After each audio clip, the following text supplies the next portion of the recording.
Pemirsa, 2 orang terluka dalam unjuk rasa menolak revisi sejumlah undang-undang di Makassar lantaran tertabrak mobil taktis pengurai massa milik Polda Sulsel. Di mana Kapolda Sulsel Irjen Pol Mas Guntur Laupe mengakui jika personil polisi yang mengendarai tersebut tidak sengaja menabrak mahasiswa yang tengah berunjuk rasa.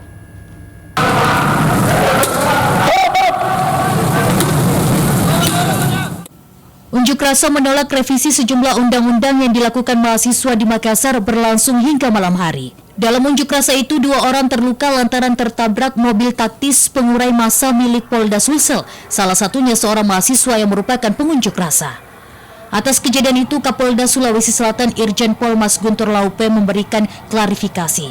Jenderal Bintang 2 itu mengakui jika benar personil polisi yang mengendarai mobil taktis menabrak seorang mahasiswa dan seorang pengojek online saat berupaya membubarkan massa. Menurutnya, anggota polisi yang berada dalam mobil taktis tersebut hanya berupaya membubarkan massa. Mas Guntur Laupe menyebut jika hal itu sama sekali tidak ada unsur kesengajaan sebab hanya tertabrak saja. Untuk situasi terkini Makassar, alhamdulillah kondusif. Tadi malam juga setelah maghrib, setelah isya jam 9 itu sudah kondusif. Para pengunjuk rasa sudah kembali ke rumah masing-masing dan petugas pun juga separuh dikembalikan pada malam hari itu. Yang separuhnya lagi bertahan sampai pagi dan saat ini pun juga kita masih siaga walaupun belum ada informasi bahwa akan ada pengunjuk rasa lagi di hari ini.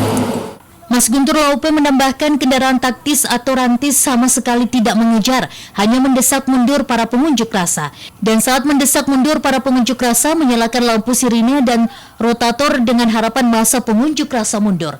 Mas Guntur Laupe pun menyebut jika pihaknya akan bertanggung jawab terkait pengobatan mahasiswa dan korban lainnya sampai sembuh. Saat ini kondisi mahasiswa pengunjuk rasa atas nama Diki Wahyudi yang merupakan mahasiswa Universitas Bosowa Angkatan 2018 dalam perawatan di Rumah Sakit Ibnu Sina Makassar. Sementara pengojek online sudah dipulangkan setelah mendapat perawatan. Dian Cahyadi, Celebes TV.